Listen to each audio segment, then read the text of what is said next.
1 2 1 2, and I say, I'm just joking. What's up, y'all? It's Brother Dave. As you know, we are back with another Tuesday night edition of Brothers from the 818. You know who else is in the house. My man Caleb is here. What's going on? Holla at me.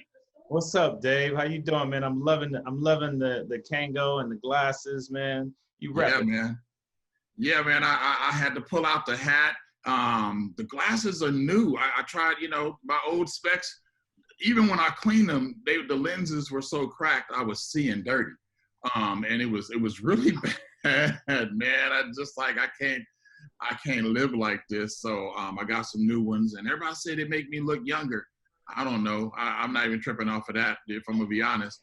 But I'm just happy to have some glasses I could see out of. You know what I'm saying? Because y'all, you look real clear right now. You know what I'm saying? And that's a good thing. That's a real good thing. So I'm real cool with that. So how you doing, man? How's your week? Hey, man. I was thinking about my check-in.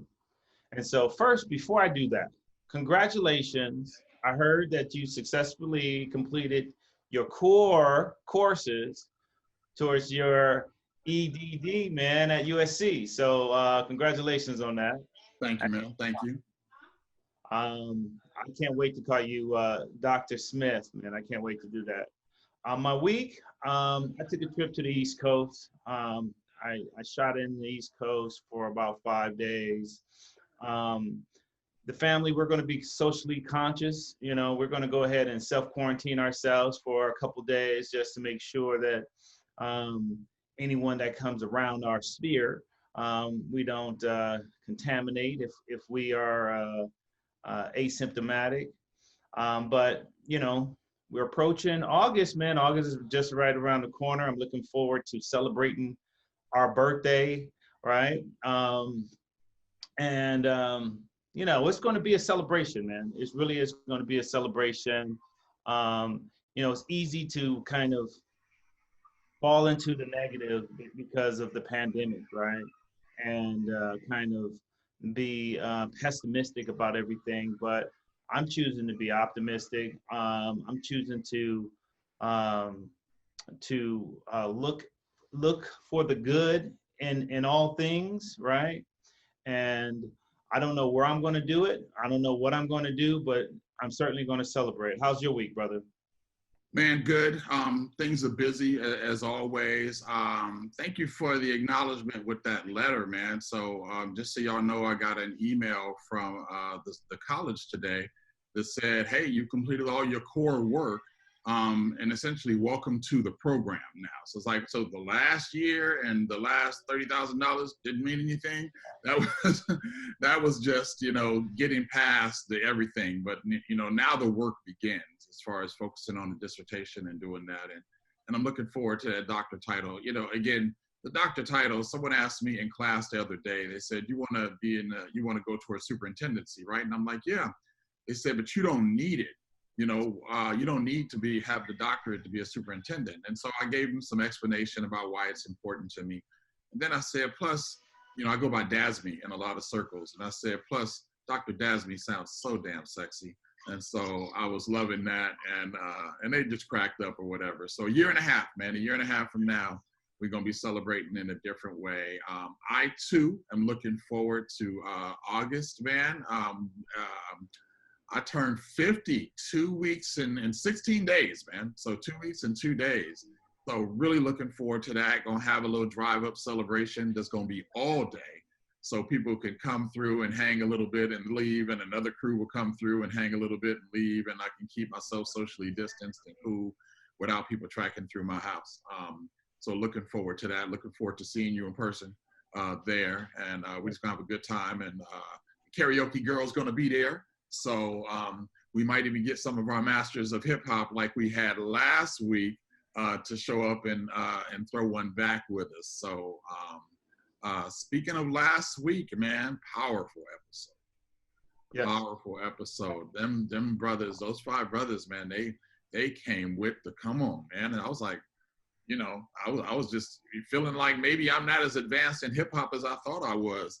After listening to that, I had to look up some terms. What about you? Yeah, certainly, man. it was an education for me, and I'm hoping for anybody that was watching it. They dropped some artists that I hadn't heard of, right? Some of them underground, some of them current artists. So hopefully, um, hopefully people are tuning in and realize that um, when the brothers from the 818 get together, man, we're gonna keep it real. We're gonna bring some people on, and if they stay tuned, then they'll be well informed as we try to do every week. That's what's up. Just so you know, I wouldn't call us crossing over or anything like that, but we're building an audience because last week I heard from 3 white people, a senior citizen, and a couple ladies who aren't really into hip hop telling me about how powerful the show was and how they were completely engaged. I was like, wow, okay. I just didn't expect them to stick around, for the whole thing. But it's working out, man. It's a powerful thing, and I'm glad. So for those of you who saw last week, at the end, we were just, breaking stride. It's like telling Usain Bolt to just stop at 70 yards, and that's when he's really getting his stretch on.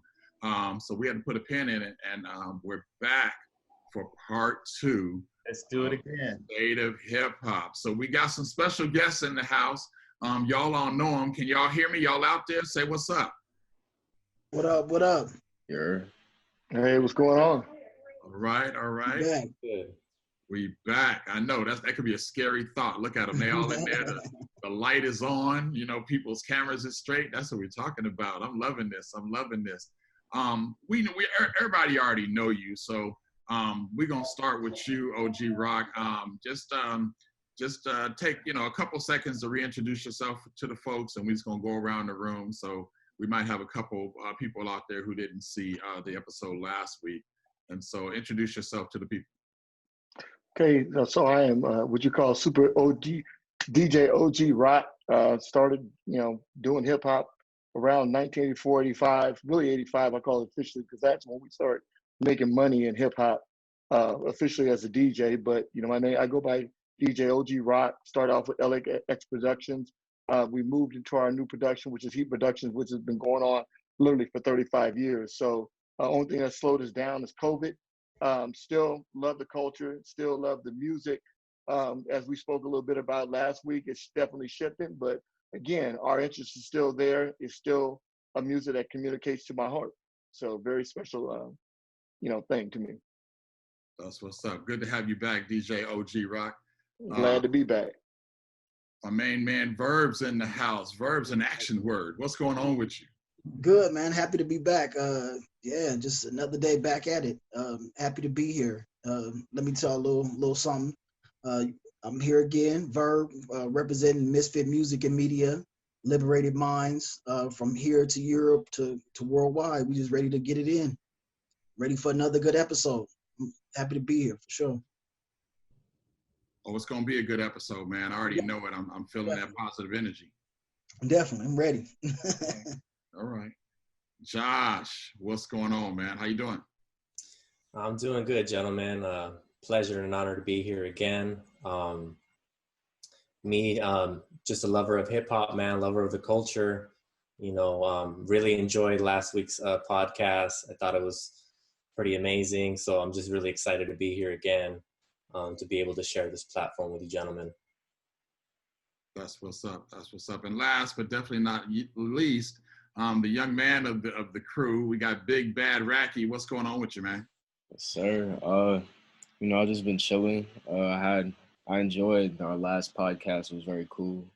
I'm glad to be here again, being a voice. Hopefully I can rep, just for the next generation, give some input on how we see the culture and how it has impacted our lives, my life. So yeah, it's good to be back. That's what's up. For the audience, man, just in case people weren't here last week, Big Bad Racky, tell them how old you are. I'm 16, about to turn 17 in December. All right, so don't let his age fool you. Last week he brought some heat, and he was in here hanging with these old cats, and wasn't backing down, and that's what's up. That's why we do brothers from the 818. We just want real and raw conversation, and whatever you are, whoever you are, stand strong on it, because that's what we're expecting. That's why we invited you out. So to the 4 of you, Thank you. We had a special 5th guest last week, Black Fist. Man, I was listening to the podcast in an area that I was trying to keep it a little quiet, and every time I turned it down, Black Fist would get louder. I could swear he just knew that I was trying to turn it down, and I was like, man, that brother was coming with some passion. I think somebody else was like, who's the angry black guy? I was like, we're all angry. That's just the way it goes. You can't say that. But no, he has some other obligations that he had to hit to tonight. He really wanted to be here. And if we do this again, we'll be happy to have him back with Brother Blackfist tonight. You will be missed, and so I need you to know that. And I wanted to give you some special love outside of your presence tonight. So, Caleb, I see that sign in your right behind you, man. I didn't see that when we got started off. What does that say? Brothers from the 818. Brothers from the 818. That's what's up. That's what's up. I like the positioning there. That's real nice. So hey, let's get to it. Let's get to it. Last week we covered a lot of ground. We talked about the history, the foundations of hip hop.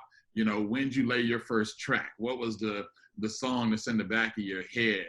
What does it mean to you? We talked about the golden era of hip hop. You know, Big Bad Racky wasn't even born then, right? And, you know, what does that mean and how music changed? I think between OG Rock and Verb, we started talking even about, you know, the Roland 909 and the different technologies of the equipment and how that changed the game. I went back this week and watched Straight Outta Compton again. And one of the things I noticed is that every studio session, they would pause to show what they were recording, right? And it went from the 4-track to the 8-track to the Roland, and you just saw the board get bigger and bigger, you know, as they went through the process and were bringing in more things with the music and the melodies and the harmonizing and how they changed the tone. So we got into a lot of that. We started talking about the transition, what happened in the late 90s, 2010s, or the 2000 era, and, you know, the skinny jeans and the backpack and what happened to the industry and where's it going and so forth. And we kind of, you know, again, hit full stride and we had to stop right there. So we don't want to dig into any of that. I definitely think, you know, we're going to touch on some areas anyway. But I want to take y'all back, if you remember, and I don't even know. I know OG Rock, you're going to remember these days, but I remember when I got my first CD player in my car. I was rolling through Hollywood with my girlfriend, and she was like, hey, there's a Tower Records right there. So that's the Nostalgia Hit 1, right? You don't see Tower Records anymore. But there was a Tower Records right there. Y'all familiar with that one I'm talking about in Hollywood, right? You know what I'm talking about. And right. So I went in there, and she bought me 5 CDs. I think she had a new credit card or something, and it was like $80. And remember CD cases used to be like that long? It was like all packaging. It was just huge. I have no credit card. Not then. Yeah, maybe not.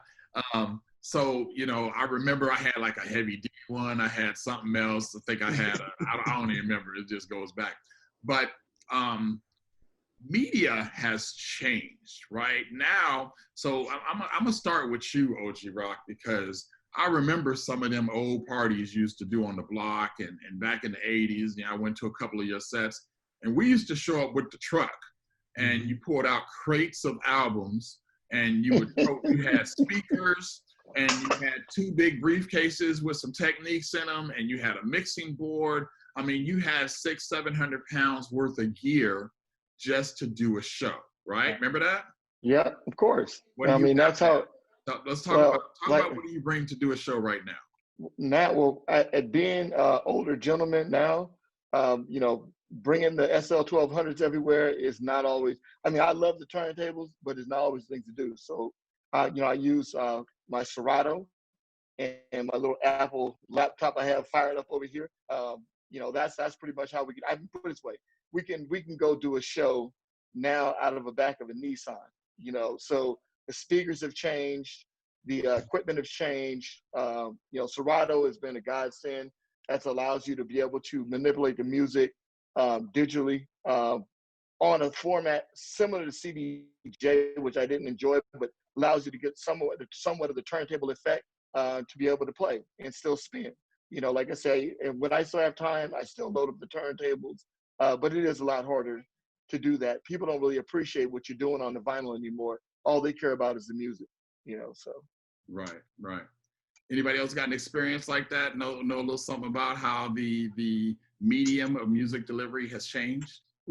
Yeah, definitely. It's changed a lot. I think that was kind of like a rites of passage, especially for like DJs. You know, you had them dudes you had them dudes you look up to, and I remember carrying my cousin's equipment. You have big old speakers, and it was more like a dedication thing. It was like I'm coming, but I'm at to pack all this up, like for real. Like we really getting it cracking. Like are we doing this?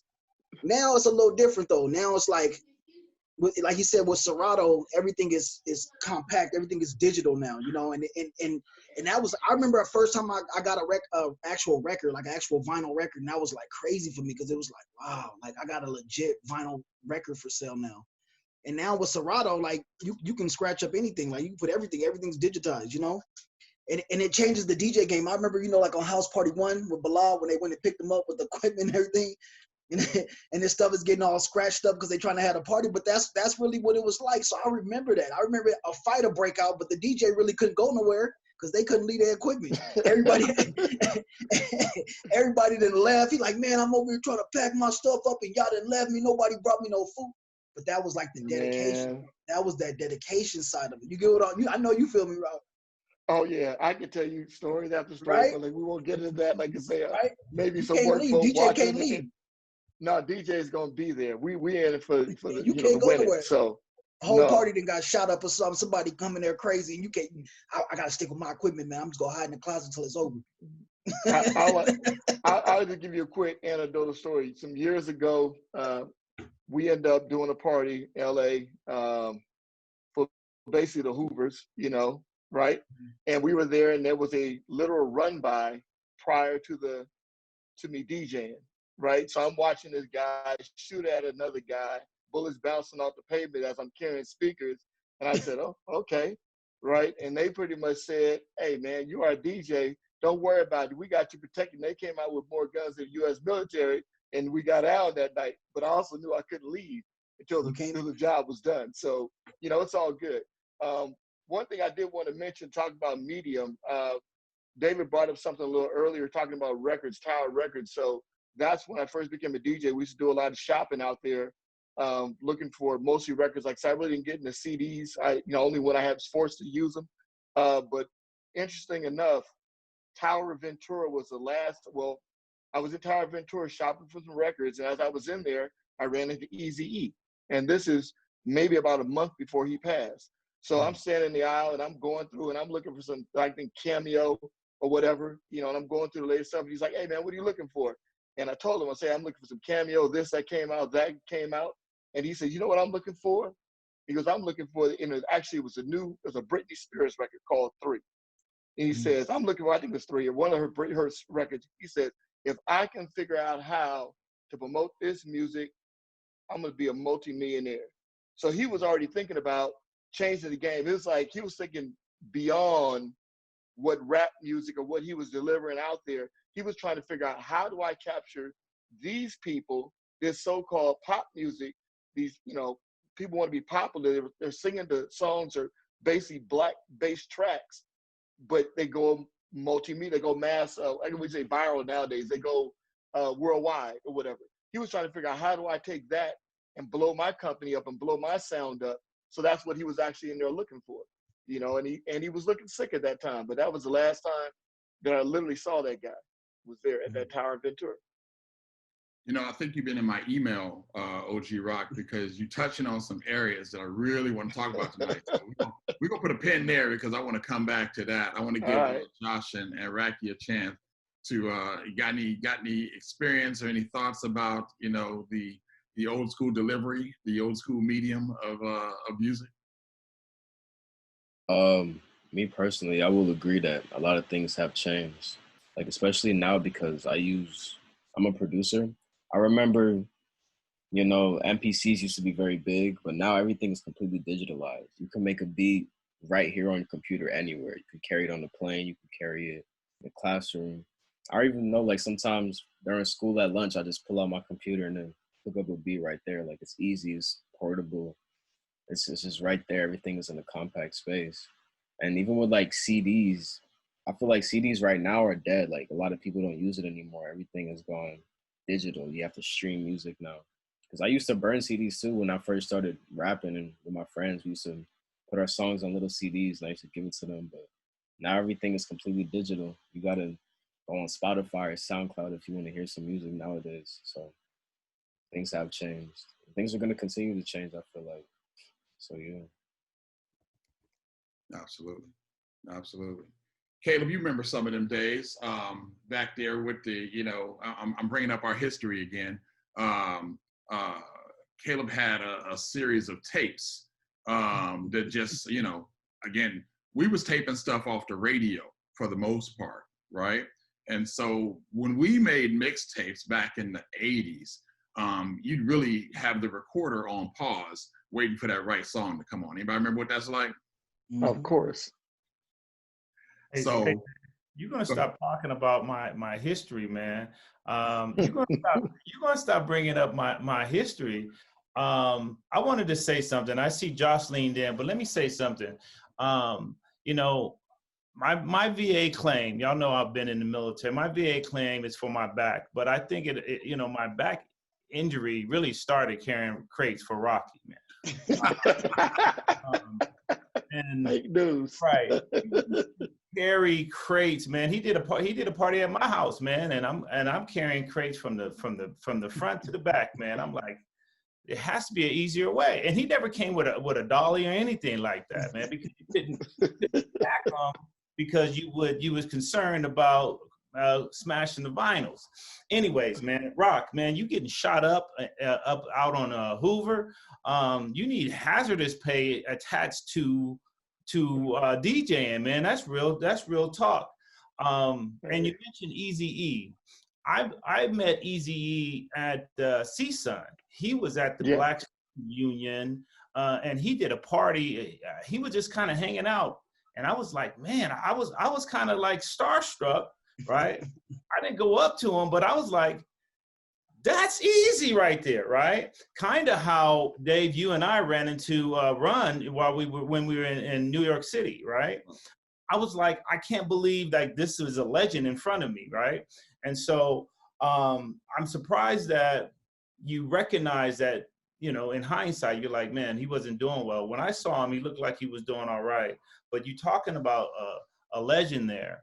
And the last thing I'm going to say, Dave, before I remind you to keep my stories out of your mouth, is Racky is talking about CDs is dead, right? And I'm like, there was 8 tracks, right? There was the boombox with the tape deck, right? And there was the Walkman, and CDs have already come. Remember the DAC player as well, right? All of those things are dead. And I think, like Racky said, it's going to continue to evolve, but I don't know what's beyond this digital era, right? I don't know what's out there, and maybe you cats that's in the industry could speak to it. Josh, I saw you lean in, man. Do you have anything to add to this discussion? Oh, and I think everybody already covered it in terms of the changes. One thing that for me is really sad. Like OG Rock shared that a lot of cats nowadays don't appreciate, the art of DJing and scratching and what have you. And that takes away so much from the culture, man. There wouldn't be a culture without DJs, like literally that's how it started, and there's something to be said about scratching vinyl and being able to demonstrate that talent is when it's done correctly, it becomes like I would argue a spiritual experience, man. You go into a trance, just, seeing a DJ scratching it up and making it up. It's beautiful, man. So to know that, it's, the appreciation isn't really there the way it used to be is pretty sad for me. So I just want to jump in real quick. I was say, the DJ, going back for hip hop was there again to move the party, and the MC helped move the party. And I can just tell you 100 times that people have walked up during parties while I'm playing whatever and say, hey, can I get out? I handle the microphone and instantly your brain changes into a different mode and you make the beat right there with every song. You find a break and you just cut it and you keep running those 8s until you get those 16s and let them spit as long as they can spit. And then you might have to change it up as MCs go. So it's something that's the real essence in hip hop. And that's one of the things you're missing. We talked a little bit about format. And Josh alluded to this last week. Going out to shows, you're going out to major shows, and there's a lot of money involved with these artists. Again, companies are selling brands, and the artists aren't even rapping anymore because they're using the DAT. So that's the digital audio tape, and their song is on the digital audio tape, and all they're doing is ad-libbing to what's already on the tape because they don't want to make a mistake. I mean, I can tell you as a, I'm not really an MC as much as Verb, I still rap, but at the same time, you forget your rhymes. You forget sometimes what you're coming off the head with. There's gonna be mistakes, but that's the reason why it's hot. You gotta keep it moving. And that's what makes people gravitate to the art form. When you have a song when it's just playing on a digital audio tape, and the guys, I remember watching, what is that? Trying to think of those guys, Bone Thugs and Harmony. They were just walking around smoking weed. The song was singing, boom, boom, boom, boom. And nobody was at the microphone.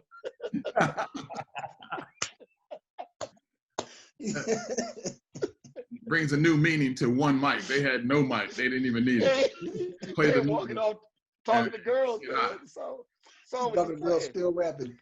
Yeah. So it's interesting. So looking at it from the artist and the industry, right? So back in the day, you mentioned Eazy-E. We talked about Bone Thugs. You made money according to the amount of a physical media that you were able to transfer, right? So you print it, it goes to the store, we come in and buy it, and that $10 you spent gets split up amongst various parties, and you get a piece of that. And you do that over and over and over again, and you can get rich, you can get paid. Now there's no albums. Now there's no CDs, really. There's definitely no tapes. The medium has really turned digital, right? So IP, intellectual property. When an artist puts out music, they own, and if not them, and most of the time it's not them, we'll get to that, but there's an ownership of that intellectual property that used to be secured to a physical media, right? And we knew there was piracy off of that. You would take your album and somebody would make a tape off of it, or you'd take your CD. Like you said, Racky, you was making, mixed CDs. Whenever I hear the song by Vanity 6, Meeting in the Ladies' Room, it has a special spot in my heart because I remember making a tape of that. Yeah, there you go, Climax. I remember making a mixtape off of in high school, and at the end they say, "Don't touch me, because I'm not in the mood." And Rick Dees was on there. He was like, "I won't," right? But I couldn't get to it fast enough to cut it out. So every time I heard that song, I would hear Rick Dees on it, and we just got used to damaged media on our mixtapes, and we didn't even hear. It just was what it was. You put before mute, we had to put our thumb in front of the microphone button and press record for a couple more seconds to get the break in between the song, right? So now everything's digital. So how does an artist secure their media? How do they secure their investment? How do they make their money? How does that happen now? Well, okay. I mean, you still have publishing. Like I have ASCAP. I still have royalties. Mm-hmm. I still get writing credit. Like you still have, BMI. You have ASCAP. And a lot of people, when you go through digital mediums, you have like CD Baby, you have Mondo Tunes changed, but I can release stuff like straight through Spotify, or like TuneCore, or like there's different kind of mediums that have put your stuff on Amazon Music, on Google Music, wherever it needs to go, iTunes, wherever. But I will say this, like you still have security there. Like you still have copyrights, you still have all that kind of stuff, intellectual property rights. The difference is you don't have the same type of bootlegging like that you did back in the day. And I think that can be a gift and a curse, like, I mean, my music is circulating. I'm getting streams, you know, and I love it. But now it's a little different because it's not like physical album sales, you know. But it's all analytics. You can track a lot of that stuff. You can see how long they listened to your song, which one they trailed off on. If they listened to 12 seconds of this one, they skipped and went to. You can get a bigger breakdown, but it's a little different now in this day and age. You know, I mean, you have YouTube, you have all these different outlets, but it's a little different. It's not like it was before. Because I remember buying like a lot of bootleg CDs, and I found out about a lot of cool artists like on the streets, like on the corner, you know. Because you would have those bootleggers. I go to downtown LA or go on Melrose and like, yo, check out this mixtape I made. They got like 20 different artists. And those dudes I had never heard of. This dude's he's from Chino. This dude's from Van Nuys. That dude's from Burbank. And now it's not as easy as it once was to do those kind of things like back in the day. And it could, like I said, it could be a gift and a curse because you think like, yeah, you cutting into somebody's album sales, but at the same time, it's like street promo too. It's like more like that street marketing, guerrilla promo. And I know some people get upset by it once you get to a certain point, but at the same time, like I would love to get bootleg right now. I mean, it is what it is. Like I'm saying like it'll put me out there. You know, somebody like, yo, we picked up your album off Venice Beach. Unfortunately, it happens, but at the same time, like it's out there. It's in the streets being circulated as well. You know. I know some people, well, you know what? if you want to be bootlegged, I can take care of that for you. I mean, I Yeah, know. get it. Bootleg me. Yeah. Hey, Verb, I think you're right about that. Like I say, you know, if you look at, you know, going back, you know, all the music was kind of being circulated on the underground. So I know that, you know, like I say, you look at a Too Short, right? It was all on cassette. We never heard of him, but it was on the underground. I remember when Luke came out, I literally rode the bus. And also, you know, Dr. Jekyll, Mr. Hyde, when they came out, they had a song with a backside called Scratch on Galaxy. I rode the bus all the way down to Uncle Jam Army record shop over there by the Sauce and Swap Meet to get his song. Kid Frost, we met him over by Panorama City when he was a young kid dressed up like his Catholic school clothes, none of the gangster stuff. And he was selling his 12 inches.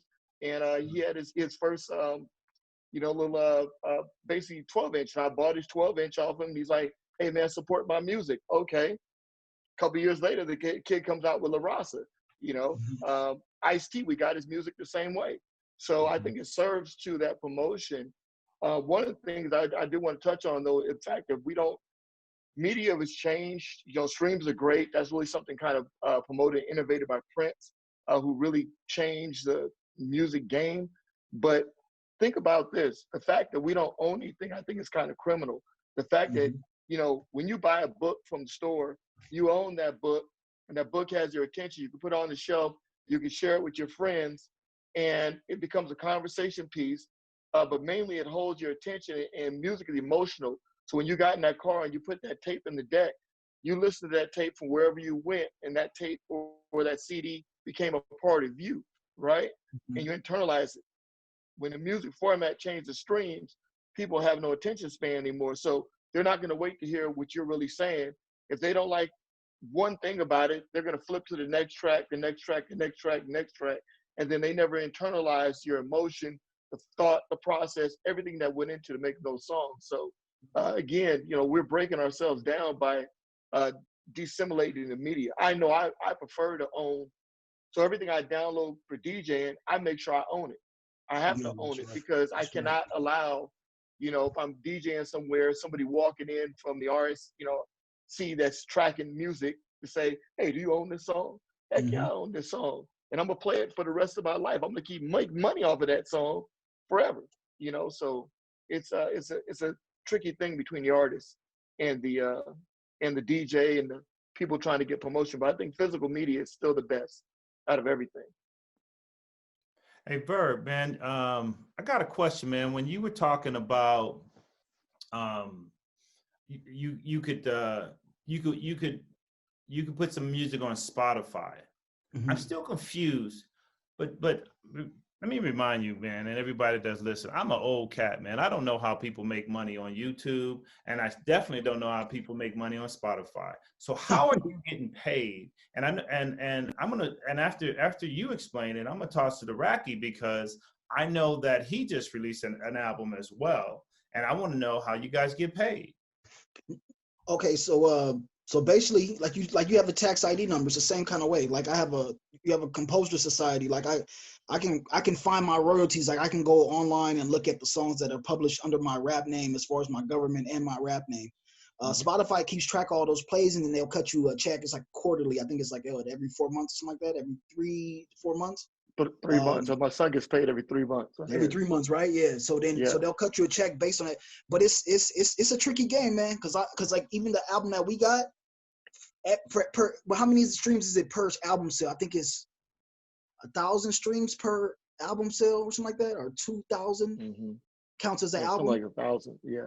Like 1,000. Like the math is crazy because we a small outfit. We doing our thing, but we still a small outfit, and we almost approaching like upwards over 700,000 streams on this one project already. But at the same time, like that's a lot. That means a lot of people listening. But in the digital media world that we in right now, is when you get to the Drakes and like some of these other people, millions, like millions and millions and millions of streams. And then you look at the check and it'd be like, man, like for real, like that's $10,000 or $7,000. That was it? Like really? Like after all these millions of streams for that one song?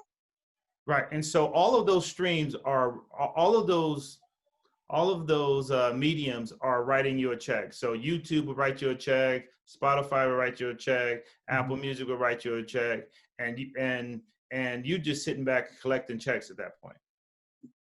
Pretty much, yeah. But I think, yeah, but like he was saying with Prince, I think that was the biggest issue. It's not a fair exchange for artists.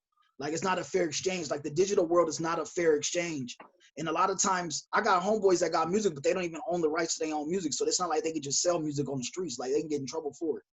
They can't just backdoor the industry. Like they got to go through the proper mediums and the proper channels for legal reasons, And I think that was the big thing Prince was talking about. Michael Jackson talked about it as well, but that was the big thing that Prince was saying, like own your, like what Rock was saying when we got to this digital era, like it's great because we can spread music across the globe rather quickly, but it boxes you in as an artist as well though, because it's like, it's a very unfair medium as well. I think it was Tekashi 6ix9ine, he was saying but he was right though about certain things about how they manipulate these plays when it comes to the digital format. Like we got, it's crazy though, because we getting a lot of love that we weren't getting previously based on connections, because we met people that can put us on official playlists and get us on like the rap radars like that. Like, oh, so you can, oh yeah, I can get you on that. Like, oh, for real. And next, our songs is popping up on certain playlists that I wasn't even able to get on before, but it's all politics. You know what I'm saying? The music didn't change. The quality is still there. Some of the stuff I hear on there, I'm like, nah. But then you go to events, you go to mixers, and you see people shake hands and that's where the digital music thing comes into play. Like, oh yeah, I can go into the system and bump this guy up. I could put him here. I could put that. It's easier to manipulate this format. It's way easier to manipulate this digital era that we in, because it's a lot of dope artists, but because of algorithms and because of the way the game is set up, a lot of these people, they get overlooked, man. Exactly. So you guys are touching on a couple of different things, and again, I'm gonna go back. I was watching. This is probably a month. It could be a couple more months than that. I was watching Ray. You guys remember that movie, the Ray Charles movie? Yeah. And when Atlantic Records bought his contract, I think that was like the early 50s, and so I think it was up in 5 or 6 years, and they were going to do a renewal. And he basically secured a deal where he owned his own masters, right? And so prior to that, that was unheard of. There's like, nobody does that. We can't beat that deal and so forth. But he wasn't the only one. Ray Charles owned his own masters. James Brown owned his own masters. What's his name? Not really. That was towards the very end. He started doing his own thing. And as we move forward into today, and again, I'm jumping a whole lot of years in the middle, obviously, but as we move forward into today, we see a lot of artists out there that are basically owning their own masters. LL bought his masters out from Def Jam about 20 years ago. He'd been sitting on them. When Jay-Z became president of Def Jam, the first thing he did, like before he popped a bottle of Dom, he transferred ownership of his tracks to himself, right? And so, as we look at that, as you said, you got a lot of people that don't own their own music. They can't do anything about it. How does that transpire? Is that just your negotiating skills? Is that just are artists so hungry to get listed, to get played, that they are willing to get played to do it? I mean, how does that happen? I'll take that. It starts with a couple things. So your music lawyers work for the industry, yet they represent you at the same time, right? So, I'm talking about the old model prior to streaming. When you sign that deal, you're signing for them to market you, right? You're signing over, a lot of things for you to market you. And unfortunately, a lot of people sign over their name and their likeness and the rights to their music in order to be marketed. So when you get in the game, you have to understand: do you want to be rich, or do you want to be famous, right? I always find this. I speak to my kids about this all the time. Is you don't find in any other real medium that people are performing with a street name, some interesting weird spelling on their name as its alias. Only in Black music, right? R&B, Black music. We're a little this, little that. Oh, whoever we are, right? And the record companies own the name and the likeness a lot of times to you as that image that they've been promoting. And when you decide to break away from them, that's how you end up in court. So that with Prince, when he had his name on the symbol on his face, he couldn't even use his own name as Prince because Warner said, we own the name Prince. Mm-hmm. We own that image that you portray. And it took a long time for him to break away, from that imagery. So, like I told my son, hey, when you sign his BMI, sign up as your own name. Sign up as your government name. Now tell me who owns that name. No matter what contract you sign, you're signing your name. They don't own your name. So you have to be savvy into that point. There's another thing. There's a book called Everything That You Should Know About the Music Industry. There was an original book written, but Kashif rewrote it some years ago. Kids are going to go back and read that, or go to a music conference like I did some years ago when I was trying to put out, my music. I really wanted to know what the business behind the music was. And when I found out the low percentages that we were making, especially on the West Coast, and what they were making, first of all, if you get signed on the East Coast, it's one contract. If you get signed on the West Coast, it's a different contract. The other thing is the percentages were ultra low. So I'm talking about Sir Mix-a-Lot getting paid 4%. Chris Cross getting paid 4%. Michael Jackson having 26% contract, 26 cents on the dollar. And look what you're selling. So they're making billions while you're making thousands, or even maybe if you're a Michael Jackson, maybe millions. So I thought that's kind of unfair trade when you're doing all the creative work, you're doing all the performing, you're doing everything, and they're just basically turning on their hit machine and saying with a flashlight, "You're up now, okay? You're under our light, so do your thing." And then when they turn off the light, get off the stage. Oh, and by the way, we own your name too. So, for me, I decided to stick in the DJ world. Play my music or play the music, get paid, walk away, go home. And you hear that, Big Bad Racky? So he said, if you can stay independent, make your own money. That's right. Do that Master P thing. Yeah, it's true. Exactly. And I feel like with the advancement of everything going digital, it has become easier for you to create and upload your own music. You don't have to depend on a label as much anymore. And I feel like that's one of the blessings that we have nowadays. But then again, I feel like the appreciation, like Verb said before, has gone downhill because now there are thousands or millions of other people doing the same thing that you could be doing. So it's just everybody's hungry to get that spotlight. Everybody's hungry to get to the top. It's like a survival of the fittest. And then you can get a large amount of streams and won't even amount to too much money as much as you think it would, because streams is nothing. People can stream something for 12 seconds and it's nothing. So that's something that's a little disappointing, but I mean, we shouldn't be really in it for the money. It's all about just making the music for me, and that's what I enjoy doing. So as long as I have that, I'm fine. But it is kind of hard for us to benefit and profit off of it. Hey, something that I heard Verb say last week is that there's more artists than there are listeners. I think you said something to that, something close to that, man. I don't let me misquote you. It was, yeah. If everybody want to rap, then where the fans at? Like, Right. you got a lot of. I see them all the time. Like for me, I'm like, there's only one way to, like, not saying one way to rap because everybody can pick it up as a hobby. But I've been to shows where it's like, I'll go on and I'm not an elitist or nothing like that. I'll go on and I'll rock, and the dude's coming after me. I'm looking like, you know what I'm saying? Like, I'm not in a bad way, but I'm like, everything, the whole production, the timing, like, I'm just like, okay, like, it is what it is. I still, to this day, I still love going to showcase. I just like to be involved in music. I don't care if it's young cats, older cats. I'm not a snob.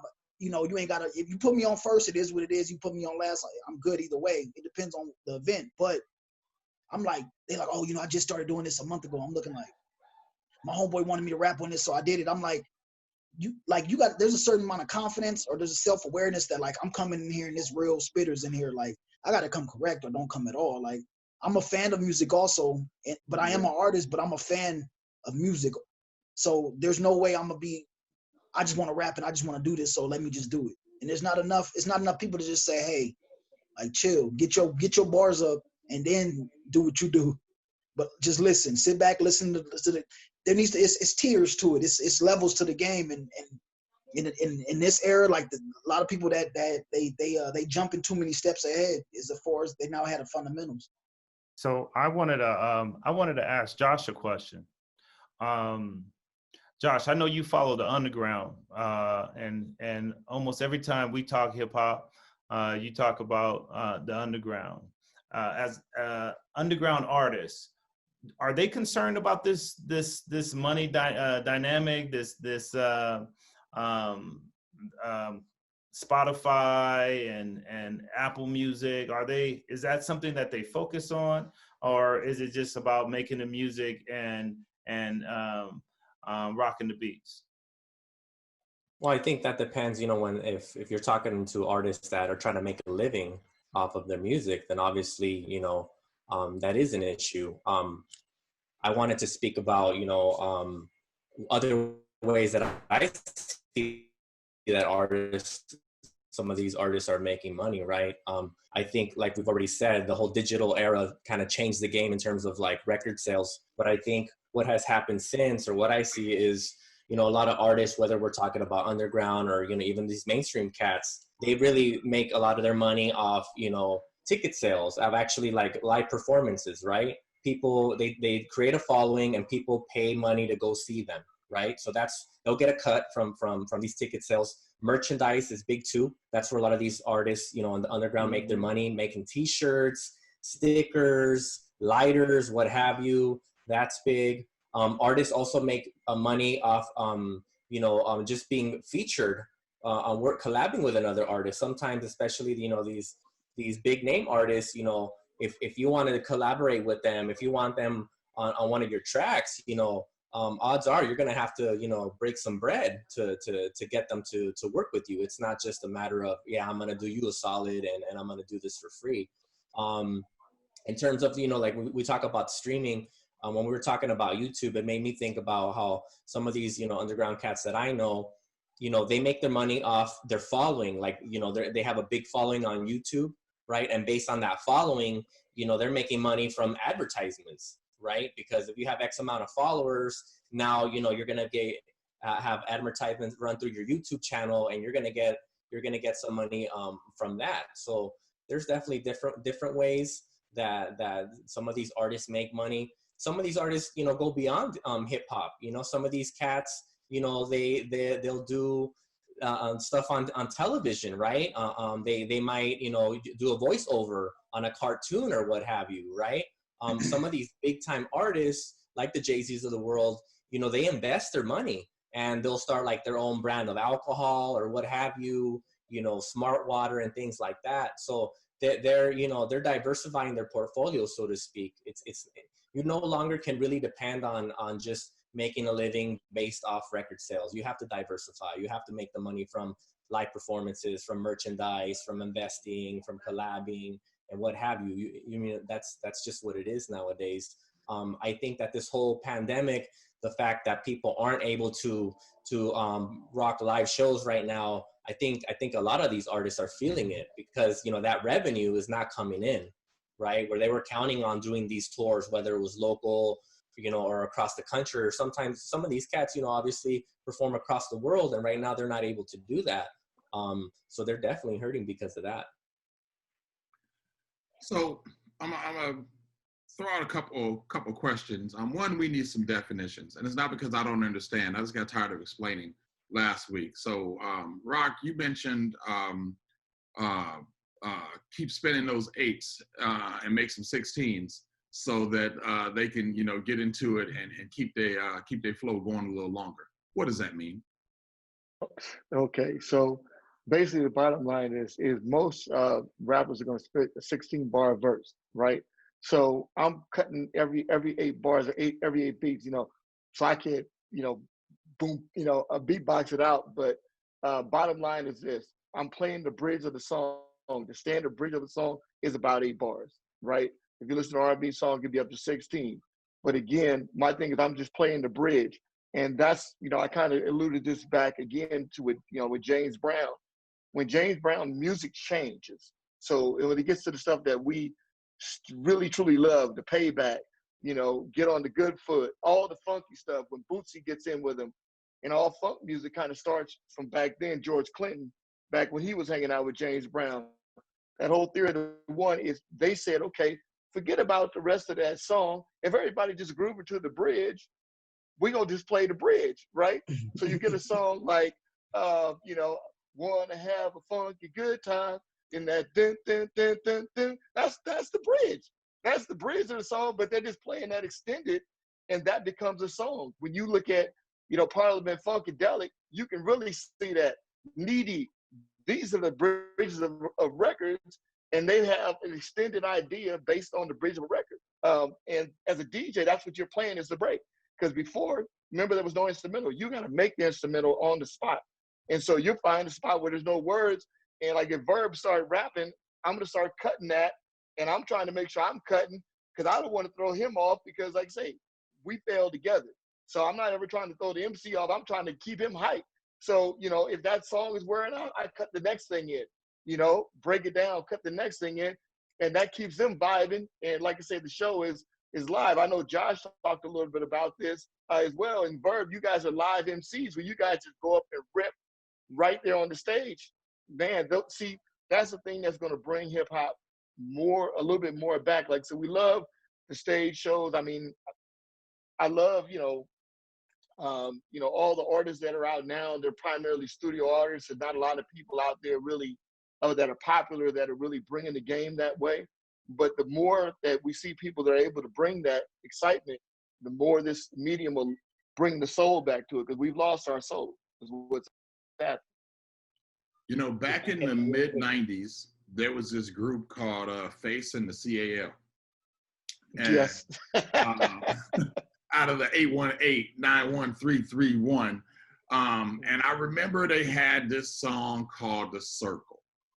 And one of the artists, his verse came in on the 3, right? And we laughing and we clowning, but you know, the other 3 members of the group were more traditional, right? We came in on the beat and hit it like you would expect. And when the third one, when the last one came in, he came in on the 3. And it was just like a whole nother flow. So by the time the beat started, he was already fully, you know, engaged and up and running. And I was always mad impressed with that. And, you know, a few years after that is when I really got into the funk and I recognized it. I was like, that's where that came from. And you mentioned that with James Brown and when he got into Bootsy and so forth, and, you know, what On the One really means, right? And how that it doesn't matter the instrument if everything now becomes a drum, right? Drum ain't got exactly right. We just gonna everything. Do it. Everything is a drum. Make music and we gonna make it happen. So I found that interesting. I wanted to throw that piece over the top. One other thing you said that I really think requires some explanation is you said you can either be rich or you can be famous, right?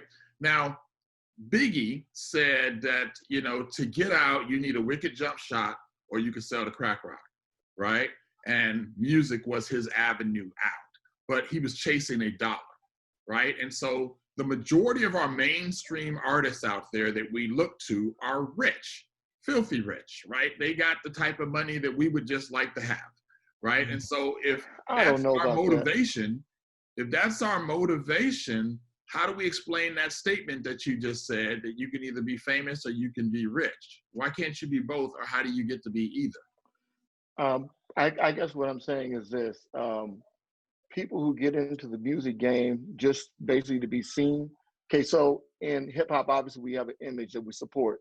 You go out, you make your video, and you rent the car, you rent the boat, you rent the shaking people that are going on the side, you rent all that stuff, but they really don't have all those things at the end of the day. So Chris Rock said it a long time ago, there's a lot of rich Black people but no wealthy people. The wealthy people are the people that are writing the checks for you to hire, to rent that, Bugatti and the Lambos and all the rest of those things. But also they're controlling the medium and that you're on, the platforms that you arrive on. So it's a difference between Eminem being an artist just rapping in Detroit and now owning Shade 45 and somewhat dictating the conversation of modern rap music.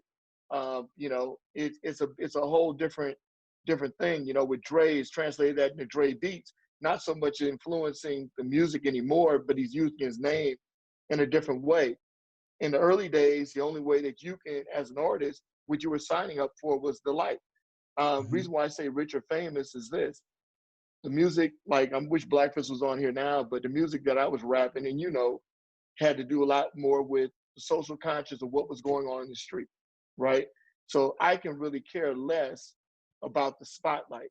I don't care about the party, somebody running up to me, oh God, hey, I recognize you. Who cares? I was rapping about our condition, which is interesting enough, is still going on to this day. And those same, in fact, Henry, who put the bass down on my track, called me the other day. He's like, man, you need to go back and spit those same bars. Everything you said way back then is still happening, which is a sad analysis of our society that we live in. So what I'm trying to say is this: some people are looking only just to turn the spotlight on me, let me shine. But when you do that, the person who controls the spotlight controls everything. So again, you want to be rich, you control your masters. Just quick story, Luther Campbell, like I said, started on the underground, had all his records. He had, basically music going everywhere with all the Miami music coming straight out there. And that was all sold out of trunks. When he ran into trouble is when he signed Professor Griff of Public Enemy. And that's when they decided to sue and say, oh, your name's not Skywalker. Okay. He's like, well, my name's Skywalker after David Skywalker, the basketball player. But anyway, at the end of the day, George Lucas settles with him. They give him $100 million. Why would they pay $100 million for your contract or for your company? It's because they want to stop that distribution. The same thing happened with Sick Witted Records with E40. He was self-distributed out of the trunk. E40 was paid $100 million to give that distribution over to major record companies. So obviously, where is the money? Oh, it's in distribution. Because distribution allows you to control your own voice. You control your own medium. You're not going to the middleman like we were talking about the other day, and they have some guy green light your music who never even heard music before. Right. So that's the difference. And I'm glad you spoke on that, and that's really what we were looking for is, as you enter the industry, whether it's, and now we're just talking about music as a whole, but as you enter that industry, are you looking for longevity? Or are you looking for the spotlight to be shown on you? Do you want to be, as you said, rich, or do you want to be famous? And I even find it more interesting, going back to something you said in the beginning of the podcast about the ownership of the name and signing the contract with your government name versus, your stage name or whatever the scenario is. Because again, David is David. You don't get to own David, but the other name that I might use, you can claim. And if all of my fame is locked up in that name, you know, where do I go there? Because we're all not Prince, right? Prince was like, take it. You can have the name, and I'm gonna give you the garbage that goes with it, and then I'm gonna do my own thing under the symbol until all that's done, and then I'm gonna come back and take it again, right? Now Prince could do that, right? And he could make a statement, and he could make that happen. And even looking at an artist like Prince, he made, and this goes back to something you were saying, Verb, he made a very public statement that his music won't go digital. He's like, he didn't allow, while he was alive, his music was on no streaming channels. It was on nothing. If you found his video on YouTube, it was a mirrored image and it was somebody's copy, right? He didn't allow anything, any of his work on digital media. You actually had to own something physical to have it. He wasn't on iTunes, he wasn't on Spotify, he wasn't on Apple Music, he wasn't on anything. And when he passed, his family split all that up because, again, there's additional revenue streams in there, and allowed it to be played through, you know, every number of mediums that are out there. But again, we're all not Prince, and most artists out there aren't. They don't have that type of power. Like you talked about, you know, the difference between being rich and being wealthy. You take like a Jay-Z, you know, he doesn't have to make an album. He has a label. He's paying people millions, not making millions, right? He's making, if you can write checks for millions to others, what are you actually making, right? The joke you mentioned with Chris Rock, he says, I'm not talking about Shaq. I'm talking about the dude who signs Shaq's check. Right? Exactly.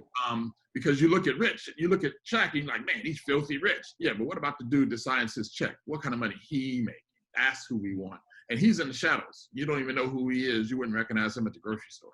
You know, that type of thing. So as we look at the future of hip hop, where do we go from here? How do we, what do we have to say to the big bad Rackies of the world who are loving the music, right? If somebody were to come up to you today, Big Bad Racky, with, you know, $1 million contract, you know, are you starving enough where that $1 million will make a difference in your life and you're willing to give it up right now? Or do you have your principle about it and this is, you just, I'm here because I love music and I want to do this myself? I would definitely not be so quick to sign into a contract, because some people sign a contract and sign their whole life away. And I feel like I want my life to myself. I don't want somebody else in charge of my life or my music. Like whatever I put out, whatever I create, I want it to be mine. I want to own it. I want to really have it. You know, I don't want somebody else to take all the credit and all the money and everything for something that I spent my time creating.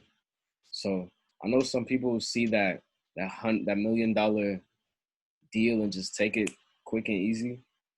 But what they don't realize is that it's still not their $1 million. It's still the label's $1 million. And they have to make that back for the label.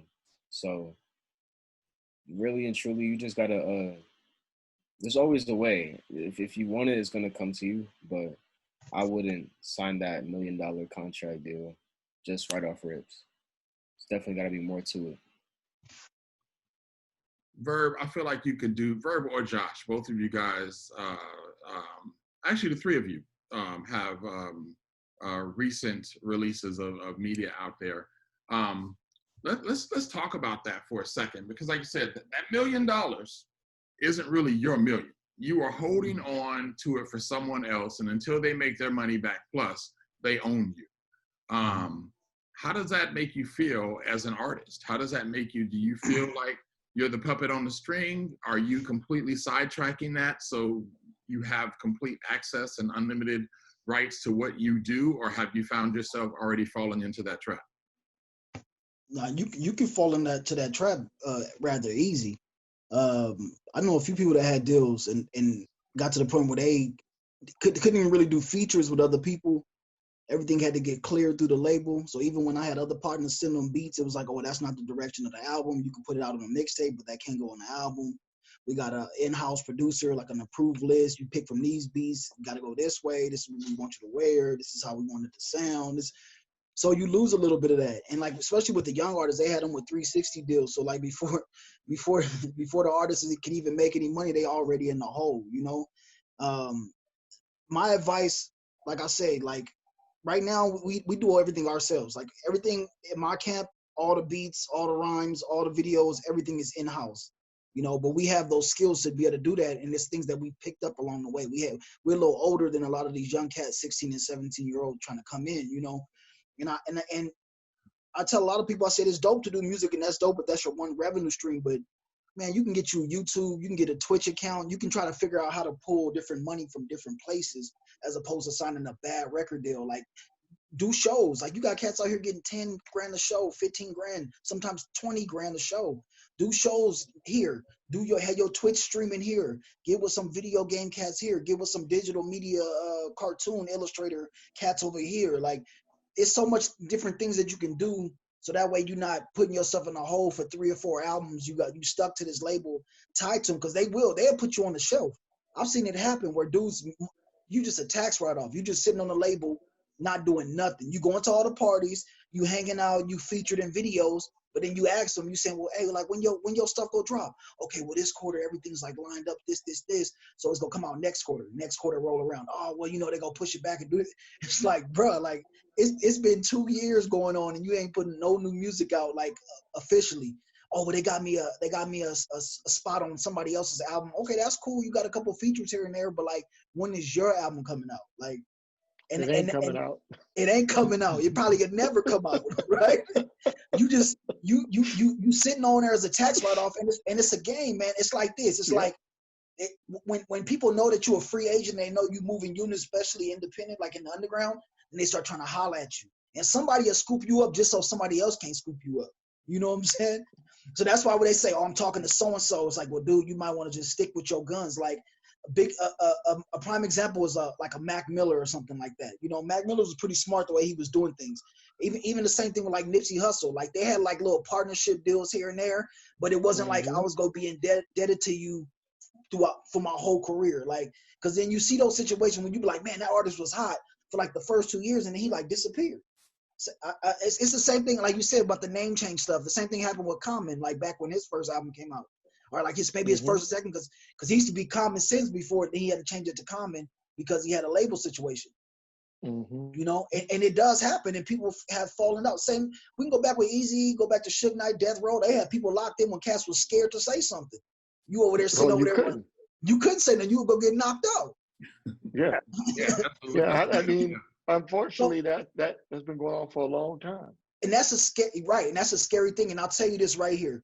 In this entertainment industry, even though you think it's all like, there's a lot of people I probably could put hands on, but I know as far as music, like, there's a power dynamic there. It's like, well, I want to say something. It's like, dude, just keep it cool, because you'll mess up your partner, you'll mess up the next person because you burning bridges. It's a very fraternal, it's a fraternal thing, but it's a lot of trickeration that goes on in the music industry because it's connected with film.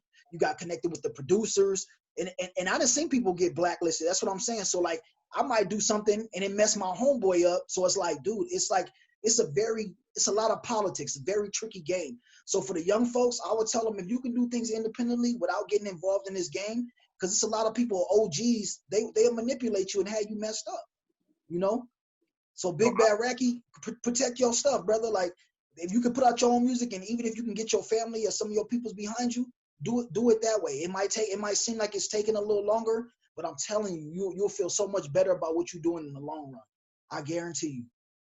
Appreciate that. I will do that, and I'm working on setting that up because, like I said, I want everything to be mine. I can't have merchandise, T-shirts. Figure this game out, man.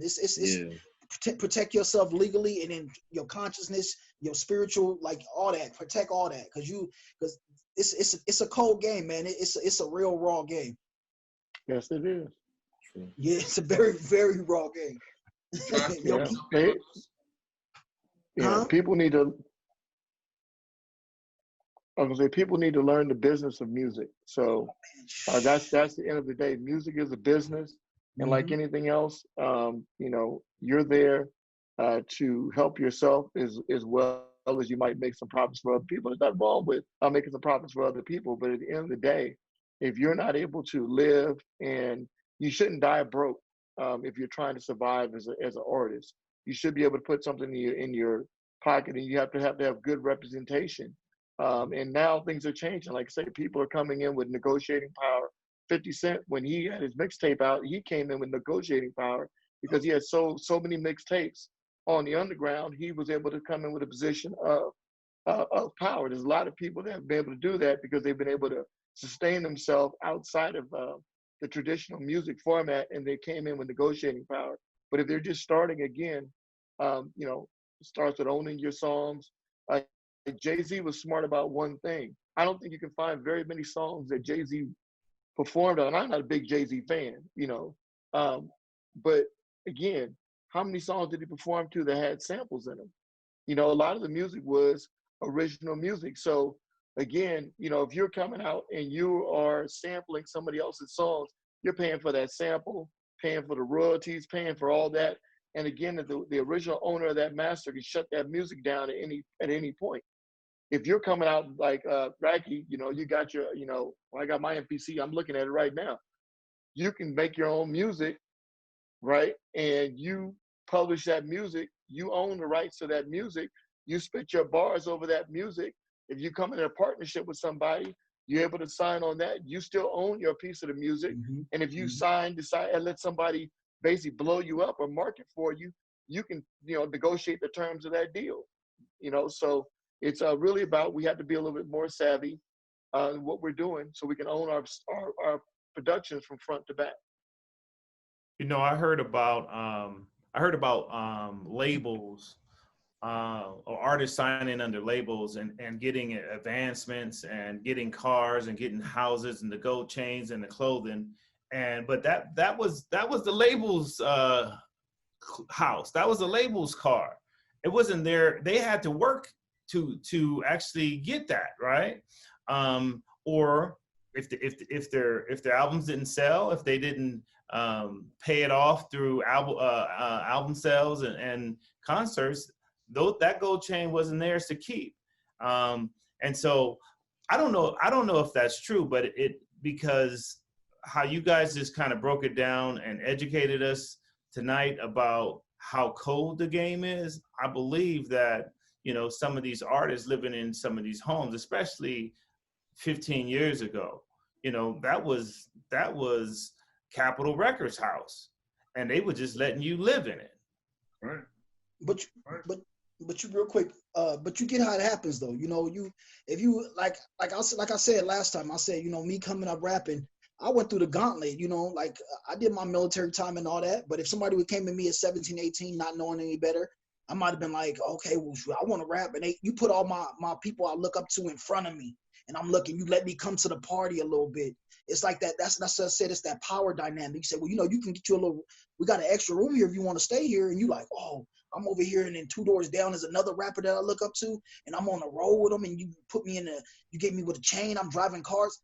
But that stuff costs. That stuff costs. Like, you already in the hole. And if you know big artists, the Tony Braxtons, the TLCs, you've seen a lot of big time artists have label trouble, and they talking about, well, I'm only getting 10 cents a record or 5 cents a record. And it's like, man, you know, I said, and then and all these companies, they work together, you know, Geffen and all these big time, you know, like they all know each other. So it's not like you just say, well, screw this one, I'm gonna go here, or screw. It's all a buddy system, you know? And so yeah, watch what you get into, because it's an image. You know, you need a Mercedes, you need this, you need that. But at the same time, somebody's sending you to go see their cousin, like, yeah, go over there. Like, you getting set up for the okie doke. And if it don't work like the way you think it's gonna work, then you go be in the hole, and you go be pretty much working for crumbs. You know, I think James Brown said it, what I'm gonna call said it best. He said it's show business, and you got to be the show and the business. I don't remember which one of you said it tonight, but we have to break out. We have to understand the game. We have to understand the business of it. It's like, you know, different scenario, but I remember when my oldest was looking for his first little job, and he said, you know, I think I want to work at GameStop. I'm like, that's a perfect job for you because you love games, right? Because you can go in there and, you know, I used to go to GameStop or whatever. You go in there and you ask somebody about a video game, and they're like, I don't know, look on the shelf, because they don't even understand the industry. But you get some other 16, 17-year-old, all they do is play video games and check the blogs, and they're on the magazines, and they're getting emails, and they're, you know, blogging about whatever. And you ask them about anything, and they can tell you the past, present, and future of it, and they make you want to be a part of it, right? So understanding the business is crucial. I mean, I think for me, like I think for artists nowadays, especially with the internet, with YouTube, with social media, if you really believe in what you're doing, if your heart's really in the music, then you don't have to go the label route. You could start your own label, and it's going to take time to build your brand, to build your following.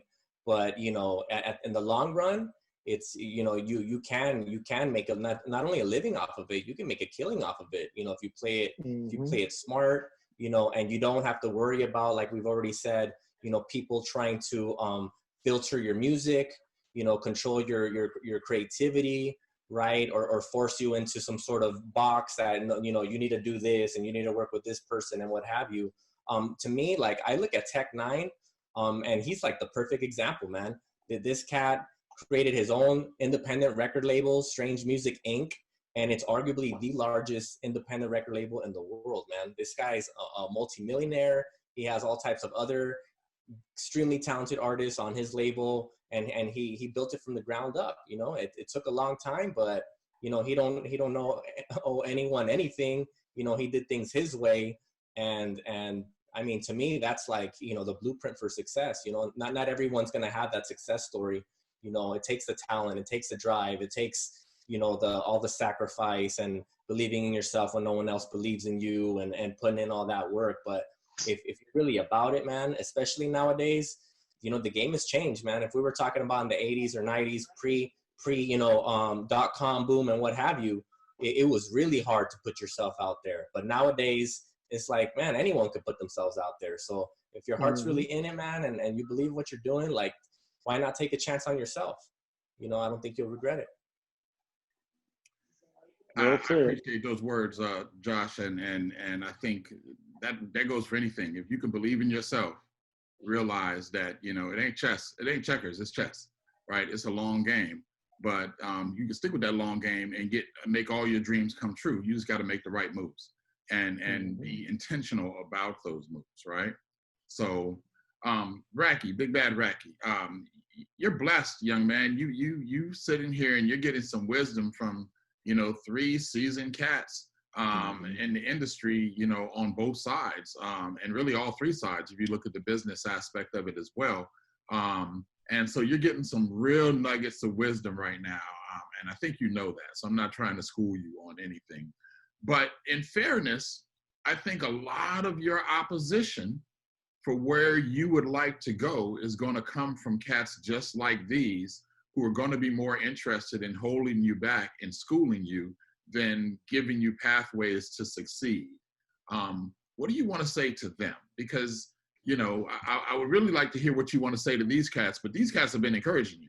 And they've been just, saying, hey, here's some bricks here. They made a gold, and we're showing you a path you can walk, and it's a righteous path. But, I'm sure you don't get that positivity from the next generation all the time. So as a young man of 16 coming up into it and looking at where you are in the industry, what do you want to say to the generations that have come before you?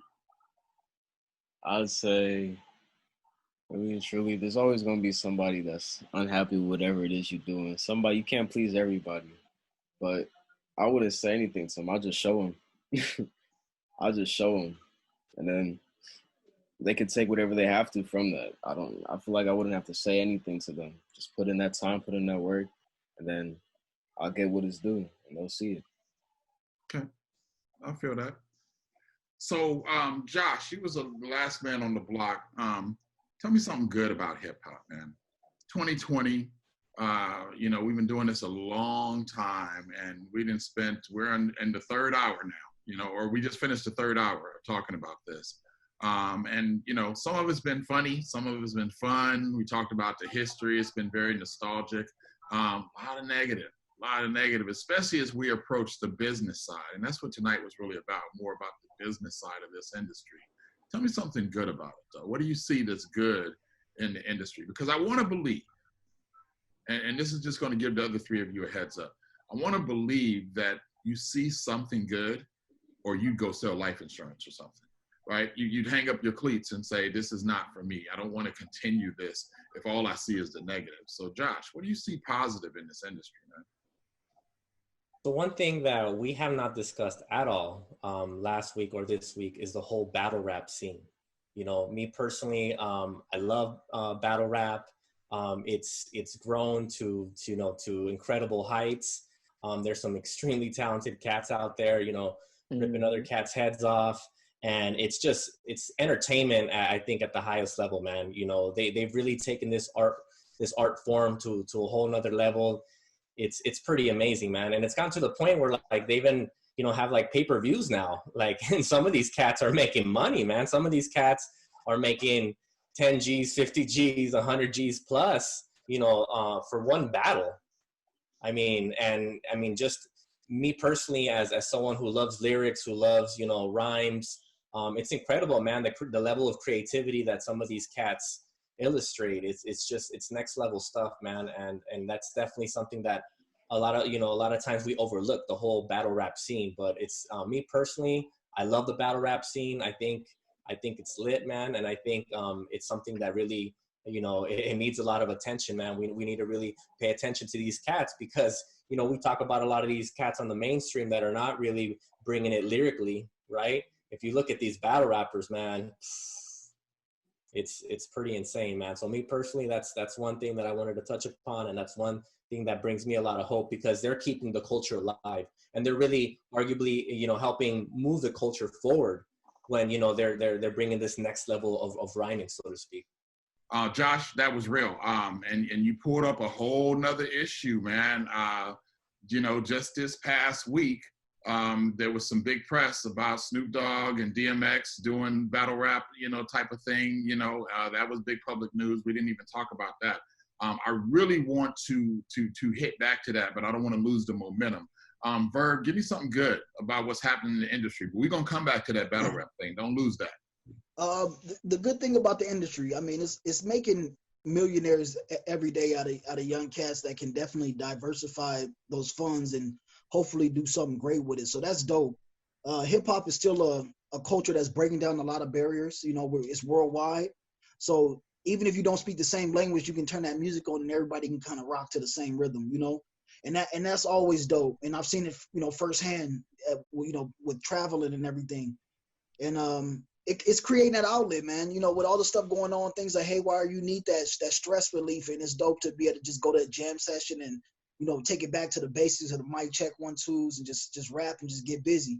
So even with all you know the business side of it and the commercialization and some of the shadiness that goes on, it's still rap, man. I still love seeing it, whether it be from New York down south, West Coast, all over, you know, in between Japan, Korea, Germany, France, wherever. It's still a culture that's growing and it's still, you know, it's still evolving. And what I love to see is I love to see young brothers doing their thing with the hip hop and like I said, getting to the illustration, getting into the voiceovers, getting into like so many different things. Hip hop is starting to like get into different parts at. Before it was taboo, you know, we didn't want hip hop here. Like we talk about like the Grammys with Will Smith back in the day, they didn't want to air this stuff, you know. And now it's like even pop music in you know everywhere pop music in the suburbs is hip hop. It's everywhere. It's and you know it's growing, and I think that's a very dope thing, and that's positive. I just want to grow in a positive manner. That's you know that's my hopes. All right. Rock, OG Rock, something positive about Um, the industry, man. no, I think they hit on it all along. I mean, we wouldn't sit here and talk about the music for an hour, 2 hours, or what have you, if we didn't still have love for the music. I mean, again, like I talked about in the first episode, my love starts with the beats. If you don't have the beats, the music doesn't live for a long time. I also like, you know, again, party rocking and again, you know, like I said, the battles are cool. I think one of the things about the battles that are difficult is, again, mass marketing of the battle. You have to be a real hip hop head. So you have to be in there and understand how people are going after each other and the way they approach it. Some people are amazingly creative, what they do lyrically. A person like me at my age, or even or younger, I was looking for the stories. I was looking for the personal relationship that this person on the microphone understands the same reality that I understand. Sometimes they're speaking out of a reality that's external that you may not have lived every second of, but you can definitely internalize and understand that. I understand where you're coming from, and that's where we get our human connection.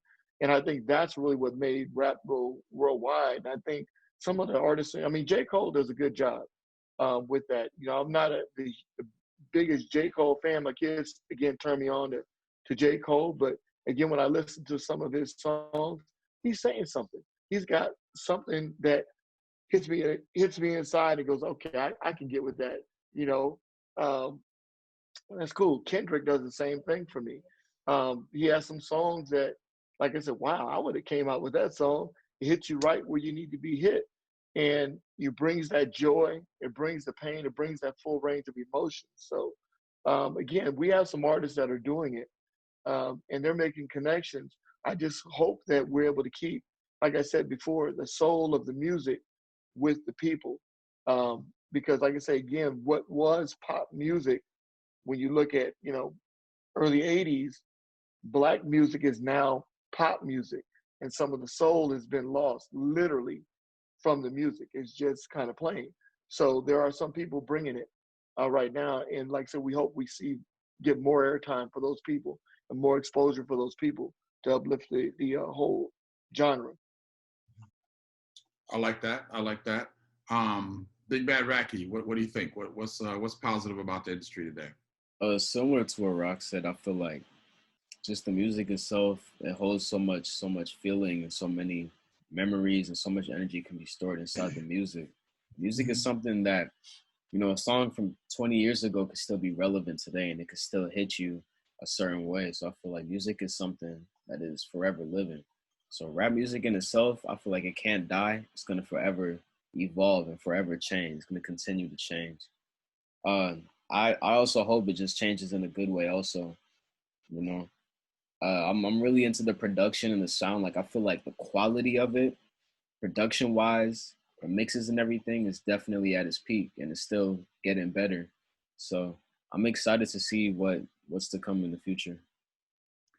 Hey, Racky, you got your wallet on you, man? I'm gonna need to see some ID. Just put it right up to the screen because I'm not feeling you being 16 right now, man. Wisdom, like you got some more years up under you. I appreciate that. So yo, that was kind of we were trying to wrap up with that, but Josh, you spoiled that, man. You came back with the whole battle rap scene, man. You know, we don't need to critique it, but that the show on Netflix, Rhythm and Flow, right? That's where D Smoke broke out with his contract. I appreciated that show for a number of different things. One, there was no strings at the end. You know, you win this money.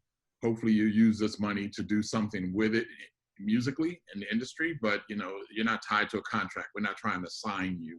But each week they went through a different thing. First, it was give us your best 16, right? And then it was a battle rap. And then it was, you know, let's get two of you to work together. Then we're going to put you with a producer and see how well you do on a song. And then we're going to put you with a videographer and see how well you make a video. And then we're going to come back and now you got to do a performance as if you were at the Grammys. I mean, they were looking at the entire spectrum and people were falling off. They were like, I can do this and that, but I'm not a battle rapper. I can do this and that, but I can't spit a Sweet 16. I'm not a freestyle rapper. I can't do that, and blah, blah, blah. And people were falling off. So they were looking for the complete package. But battle rap's a lost art, right? Caleb, we cut our teeth on that, right? Corners of Old Town Pasadena, just calling people out, right? I think there was a time we was trying to call you out, Rock, because we just felt like, you know, you was the OG on the block. And we thought guys were like trying to assassinate everybody. What's that? You guys were trying to assassinate everybody you could find. So, I was like, wait a minute, didn't I just make some beats for these cats? 2 weeks later, they coming down and trying to take me out in the battle rap. I'm like, what the heck? But it's all good. I mean, it's all love because, I still remember that. I was a crack. My sister and I still laugh about that because, again, you guys know I'm primarily a writer, and that's the way I kind of go to the microphone. And when you guys came out one day just freestyling, I was like, oh, okay. You know, I need to flip that switch and turn it on because my sister is a total freestyle artist. I mean, you know, she's really one that kept the gas going all the time that I'd be DJing, pick up the mic, and she would flow for 30 minutes, just out of nowhere. So, and I always kind of, you know, wanted to come out with a particular position, but you guys were coming out with the freestyling and things were really flipping to that. And so I had to start working on my skills to do that. And I mean, all I can say is you guys made me better. So there was times that I was out there and I had to pick it up and go make it happen. And again, you know, everything is a skill, you know, you pick it up. So thank you. And that wasn't where I was comfortable. I wasn't comfortable freestyling. I prefer writing. And David, man, I warned you earlier in the show to keep my name out of your mouth, right? You mentioned Face and the CAL. You thought I was gonna let you slide. You keep bringing it up. Come on, man. The game. He just wants to bring up his verse. That's all. Box. I'm trying to distance you from it, man, but there's too many stories. I just can't let it go, man. I can't let it go. Racky or Verb, what do you think of the battle rap scene? Is it true and live today? Are Snoop and DMX trying to bring it back? Is it a lost art? Where we at with that? Yeah, what Snoop and DMX did, that's the new thing that Timberland Swiss Beats is doing with the verses, where cats is just pitting their songs to one another. But as far as like the battle rap, like MCs, yeah, it's definitely back. I mean, you have it's been back for years, but like now it's like really big. Like Smack, DVD, URL, these battles. They just had an event. No, I think it was Gnome was just a couple weeks ago. Gnome, and it was like an actual pay-per-view event. You know, so it's getting to on the commercial side, but it's still staying raw, which is dope. And the battle rap scene is you know, I grew up battle rapping, like, and I could write battle rhymes to this day. Like I could sit down and write rhymes. It's not freestyle off the top of the head. A lot of it is like pre-written, but it's performance art in the sense that like you up against the gun and somebody getting at you, so you still got to keep your composure and be able to kind of. Some of that stuff involves body language as well. It involves timing, body language, being clever, double entendres, bars within bars, like. It's a very like it's a master class in writing. Like it's not one of those things where you just say, oh, just rap. It's like you might have to get next to the dude and tell a story and be rapping to the audience and say, now look at this dude, like, and then go back into something. It might be some story you telling, but it's the way you mixing the bars up. You got to know when to pause, let it breathe a little bit, let the crowd and say, okay. It's an art to it, and I love it. I definitely think it's back. It's getting. You got a lot of cats on the West Coast. It was mostly more like on the East Coast, and we still had cats on the West Coast doing battles. But now we seeing more cats going from the West Coast to travel to Canada, going to New York, going over to the UK, and it's getting like that. It's getting big like that. So it's dope. I love the battle rap scene. The battle rap scene, it's on. I see the little clips on Facebook, and it's dope because I see them shared from people that you wouldn't even think are into battle rapping, and they're like, oh yeah. And sometimes they're like, well, what did this bar mean? And I'll say it was a very intricate bar. Like it gets to the point where you gotta pause it and like really like that was deep. I gotta rewatch that. I gotta rewatch that last little segment because this brother went somewhere. He left Earth with that one. Like and it gets to that point and it's like the writing is up there. The bars are so high and the quality is so up there. So battle rap is definitely a very dope scene. I would encourage anybody or everybody who's a fan of hip hop just to check it out because these kids are really they really getting busy with it. Racky, what do you got to say about battle rapping, man? Have you I enjoy the battle rap scene actually. Like I see little clips on Instagram and just even sometimes in school, you know, people get up at each other and start battle rapping. It's something I really enjoy. It's very entertaining. And I have like a lot of siblings too, so sometimes I like throw on a beat and instead of them arguing, sometimes I let them battle rap it out. And it's the best thing to watch. It's so much fun. So it's definitely something that I feel like is going to be sticking around for a while. And I'm glad it is what it is. And I look forward to seeing how the scene goes.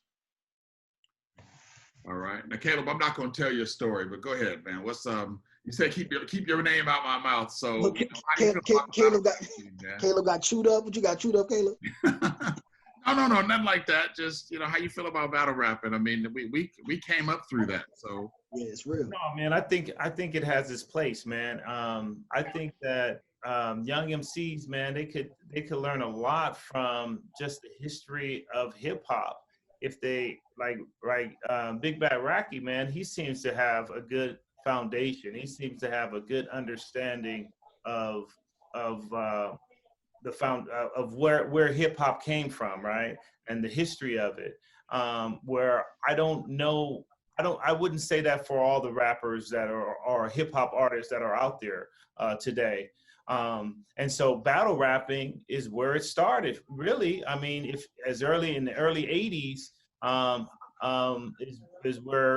is where cats you would grab the mic and go run at it, man. And so I think that there's some value in battle rapping. I think that there's some value in showing some respect to the origins of rap, and battle rapping will get you back there. That's what's up. You know, OG Rock, you said something that, and you didn't say it exactly like this, but you said you're more of a writer. And so battle rapping, freestyling wasn't your comfort zone. Freestyling made me a better writer. Mhm. Because we all kept the notepads in our back pockets, and at some point we were carrying around little recorders. And as you would start freestyling or even battle rapping, you'd go back and listen to it and be like, oh man, I can take that and develop it into this and develop into that. Mhm. The last time I spit a Sweet 16 that was my own, I think we were in Vegas, Caleb, for the 21st back a couple years back. But I spend a lot of time on the stage, and now it's instead of rap, I do more educational conferences, and I'm speaking in front of crowds and things along those lines. Mhm. And I still have people that come to me today, and they'll say, "Man, where did you come up with that? How do you have such a stage presence? How can you do that?" And I'm like, I've been doing this all my life, right? I've been on the stage, and I still take some of my educated doctoral path roots back to the block when I was cutting my teeth at being comfortable in front of people, spitting words, spitting lyrics, coming up with 8, coming up with 16. And I still find myself in class or in different scenarios where I'll say something, and most of the stuff we do is recorded, and I'll go back and I'll write down what was said, because I'll develop that into a whole another 20-minute speech or conference, or use that material to go somewhere else with it, and so forth and so on. So it's not a lost art. As with anything, the skills you pick up can be transformed into a number of different mediums, right? And again, it goes back to, as we were saying, don't just be about the show, be about the business. Take all the skills that you learn and make them profitable for you. And when I say profitable, I don't mean make money, although that could be it. What I mean is profitable means it keeps turning around in you, making you better and better. You're turning yourself into a profit. So Mhm. I think that's positive. I'm glad we got to come back and kick that topic around. Josh, mad love, man. I can't believe we left that whole thing out after 3 hours of conversation. We didn't even get to it. But you know what time it is, y'all. And so we gotta jump around, and we did this last week. So I hope y'all ready for it. We need to know what you're listening to. So, Racky, you got headphones on, and you've been bobbing your head the whole show. So what you listening to, man? And don't say my voice either. What you listening to? Nah. Just I've been really looking for a lot of new music. Like, I just been on YouTube, and sometimes something new will pop up on my recommended, and then I just end up getting put on to new things. I've also dabbled into listening a lot of old music too, just different genres. Because being a producer, you got to find new things to sample and just new flavors and different things that you want to work with. So I've been pretty diverse with it lately. So I can't really say one specific thing. It's always good to keep your options open and just dabble into a lot of different things, you know. All right. Who's next? What you listening to? Me, I'll go next. I'm working on a new album right now, so I'm listening to a lot of beats, a lot of Dilla, a lot of Pete Rock, a lot of Lord Finesse, a lot of old Tribe Called Quest. But right now, a lot of Mos Def. Right now, I'm been on my Mos Def kick. Black Star, Talib Kweli, Mos Def, Common. that's why I mentioned Common, because I had just was listening to a lot of old like Rockets records, Sadat X, like I said, Brand Nubian like last time. So I've been going through my golden era phase after we had our last little talk. I've been going through all this like 90s to like 2000 lyricist lounge, all the freestyle type stuff and open mics. So yeah, that's what I'm listening to right now. I'm listening to a lot of like the golden era backpack, like head nod, cross color hip hop, like type right now. So All right. Who's next? Well, I'll say this. I'm not really listening to a whole lot right now. I mean, I'm listening to like I said, my son has his songs out, so I'm listening to him. You know, Malik Javon, getting his music out, so I play that on a regular. But you know, like I said before, Earth Gang, you know, Gold Link, you know, like I say, trying to go back and really do my research with you know, with the J. Coles and the various people that are out there. But I don't, like I say, I don't really listen to full albums as much anymore. I don't find myself with time to really do that. You know, like so if I have to spend, usually what I go through and study kind of what that person is into. And again, it starts with the beats with me because it's, you know, hip hop is a sound. So I like to be able to do that. So I don't know if you're at the end of your show, but there's something I wanted to mention before we get off of, you know, after the show. All right, So, we'll come back to it. Yeah, no. So anyway, I mean, it's interesting. We've talked a lot about hip hop, but one of the things we didn't really touch on is the women in hip hop, and we talk about battle rap. And so one of the things that I like to say, you know, there's a lot of guys out there that battle rap. You know, a lot of the guys are a lot of the same. But interesting enough, I remember on 1580K Day some gazillion years ago, they had a live battle rap that they, you know, simulcast from New York, and it featured was like Marley Marl was putting it on, and it was Roxanne Shante and Sparky D, and those two young women went after each other like nobody's business. Actually, I have an old record by Sparky D, who made me say, you know what, this is how you rip it up. So that I mean, it was crazy. You mentioned a lot about freestyling, and I know back when I was in the room making beats for a lot of people, you had people come in that were all freestyle, and you had some people that came in as writers. And my biggest thing, as long as you're able to capture idea and move it forward, you know, as a person who was producing music for you, it, you know, it helped out. If a person was going to go and freestyle for 48 hours and never get to the point, it never got there.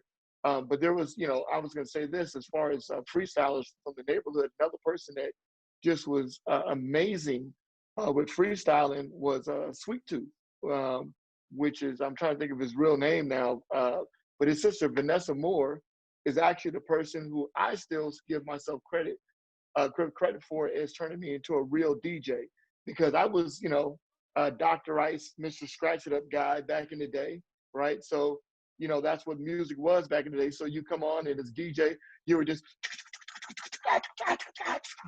right, 24/7, right? Because you had to be able to scratch like crazy. So I thought I was doing the thing. And it wasn't until I went to one of her parties, she had been DJing for a while, and she was running back the beats, right? And I'm watching all these heads bounce and bob, and they never stop. And she said, this is how you get paid. So you can get out there and you can do the tricks and triple threat and mix back, run back things and do all this rest of the stuff, which is nice. But if you want to get paid in hip hop, she said, you need to learn how to mix. And she was right, because once I got the smooth mixes, if you look at D Nice right now, watch his transition. Those people who learn that skill are still being paid today to play music, you know, and some scratching is great. It's nice, cutting all the rest of that stuff, tricks, that's nice, but those are tricks. That's a show. You know, you can play the music forever if you keep the groove right. So I just want to pay a little homage to those people. You know, like I said, got an opportunity to do that. Lemon Lime, we didn't get a chance to mention him, you know, from Appointment. Got a chance to spin his first track. Yep, 818. So when he first came out, Jailbait, Russell went to school with my sister. You know, guess who was the DJ who came up and showed up at the house to play the launch party? And that would be me. You know, when Bobcat and Battle Cat and Egyptian gave their big show that they were giving, we were having to be given a party at the Rec the same week. And of course, their party got shot up, and who shows up at our party? Well, King Key. And who's the first person to play Payback as a Mother? Well, that would be me too. So, again, it's fun staying around the music for a long time, but if we have another discussion, I think we should delve into how diverse rap has become. Again, we touched on a little bit. There's a lot of young women that are in rap now. Rap has gone very international. Like I say, Puerto Rican people were in it from the start, especially with a lot of the breakdance and beat making. You see it really happening now, coming out of the Caribbean. A lot of, I'm trying to say, I can't even call it the music right now, but a lot of crossover music with music in Spanish and English. And, Snoop actually has a song where he's, rapping with Tabanda and things like that. So, it's really changing the face of the music game these days. No, I feel that. And I definitely think, as you said, if we come back to this, I want to come back to it. We're not going to do a part 3 next week on this, but I definitely want to come back to it and look at some of the other aspects. I mean, literally, we could spend weeks, if not months, on these topics, and there's just so much to cover. And that's the beauty of it, and just a play on words. It's not the town of hip hop or the city of hip hop or the neighborhood. It's the state. It's Mm-hmm. and it goes coast to coast. Caleb and I were talking about, hey, where's our East Coast representation? Let's get some of that in there. And so we definitely want to continue this conversation, and we will. Like I said, we won't be next week, but we'll make sure we tap this back in. And y'all just might be our hip hop panel, right? Maybe we'll have a core 5 and bring in one more to mix it up. And just keep the thing going. But there's so much information to cover, so many topics that we can dive into. And I really like that aspect of looking at the women in hip hop, because if you look back at like Roxanne Shante, artists like Nas got they drive by seeing, she put them on.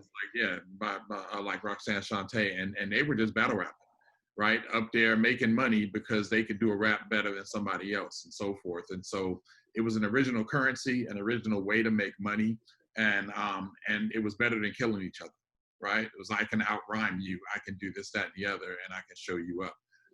So we will get back to that, Rock, for sure. All right, Caleb, what you listening to, man? Hey man, I was listening to some NWA, Gangsta. I also was listening to some Bone. That Thug Love, that Thug Love, and how does it go with the boom boom where they actually had like the shotguns? I was like, when I heard that, I was like, whoa, this is on the radio.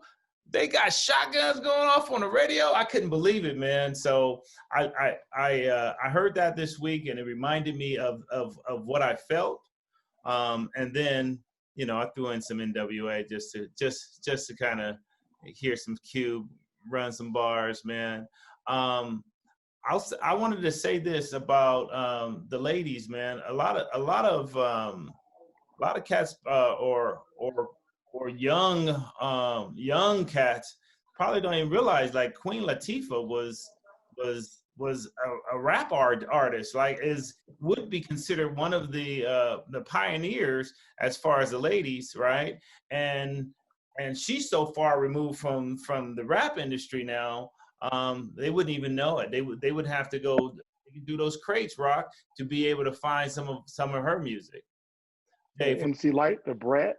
Yeah. And we're not even talking about the new female artist that's recently came out and within the last 5 to 10 years. But see, here's the interesting thing to that. And again, we're going to have to touch this up. You mentioned the Queen. People today don't know that the Queen was a rap artist, right? MC Lyte's a rap artist. The Brat, rap artist, right? And some of them are known because they were doing their thing. But a lot of today's generation don't know that Will Smith used to rap. They don't know he's the Fresh Prince of Bel-Air. They don't know that Ice Cube used to be a gangster rapper. He makes movies, right? I mean, so as the career has transformed, as they've diversified their entertainment value, it's us old heads that know them for what they are, right? So when you know, I threw some Fresh Prince on in my car, and my kids are like, why do I know that voice? And then I play the movie that Will Smith was in, and they're just like, oh, wow, he used to be a rapper? And I'm just like, oh, yeah, you know, that's where he got his start. So, but yeah, the Queen, man, I remember, you know, 88, 87, listening to some tracks. Only Love. Naughty by Nature Only was her Love, yeah. roadie group, right? And before they popped off, Tupac was a roadie for Digital Underground before he popped off, right? And so the industry goes back, and people got in where they could fit in, and then launched from there. But the QEEN, LATAFAH, people don't know the Queen for that. They don't know anything about that, right? She's a Revlon girl now, and pioneering, because, you know, wasn't a whole lot of sisters doing Revlon commercials, right? So, and then an actress and all the other stuff that she's doing, just again, diversifying her talent. We got to wrap this thing up, y'all. This week, I finally gave myself a little leeway to watch, what's that show on Netflix? The Last Dance. Talking about the 97-98 Chicago Bulls season, and it's kind of tracking Michael Jordan and what happened with the Bulls and blah, blah, blah. And there was one of the episodes where he was doing his thing, and they were playing I'm Bad by LL, right? And I just started grooving to it hard. And so I got to work the next morning, and I was loading up, doing my thing, and I put on Spotify, and I actually have a boombox in my office, right? And I was streaming the music to the boombox, and I listened, I pulled up radio, the whole album.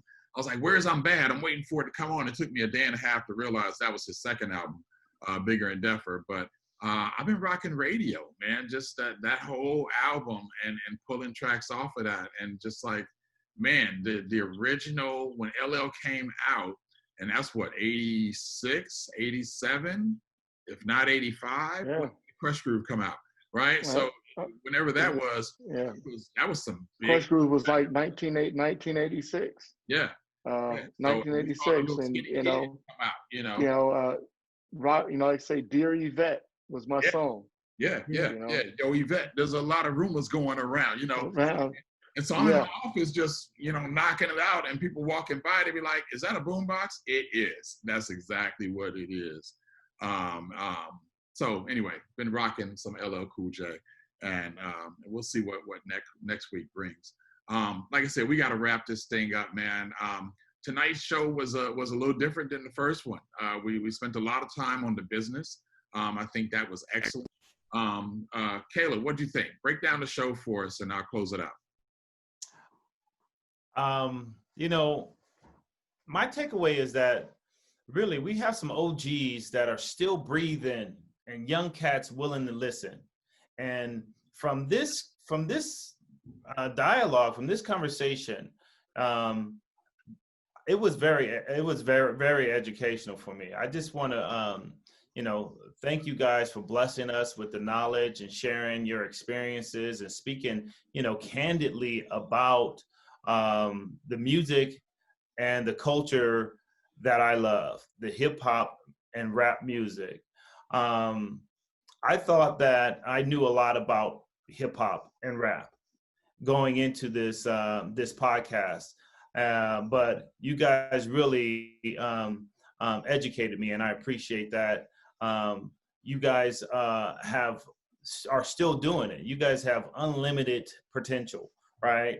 And I love the fact that we shifted the conversation from making the music to the economics of it and the business of it, because young artists don't always focus on that. They're just writing on their pad, right? And they're thinking about getting the music out there, right? But there's a business and there's an undercurrent that's out there, and I think that needs to be the focus.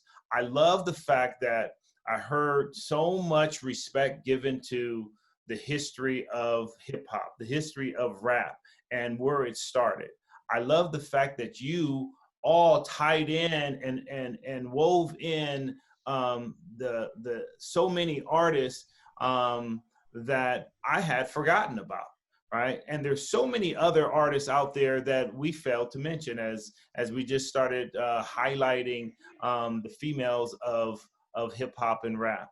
And there's so many artists that is in the background because there's underground artists, there's producers and engineers that never get the respect that they deserve.